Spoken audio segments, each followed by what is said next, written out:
تجاوزت 9000 صوت.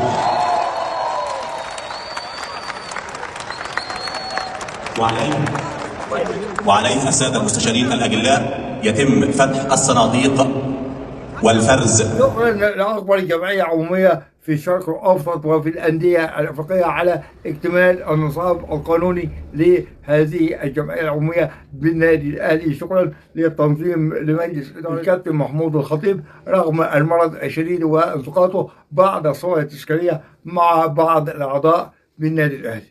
هو أعضاء النادي الأهلي بيتحدثون عن التاريخ وكتابة التاريخ وكتابة تاريخ جديد داخل لائحة النادي الأهلي. كان يوم تاريخي، كان يوم عالمي بهذا الإعلان اللي شفتوه اليوم المشهود في تاريخ النادي الأهلي، وجمعية عمومية ناجحة إن شاء الله في تاريخ النادي الأهلي. ودايما الأهلي في الأمام، ودايما الأهلي فوق الجميع.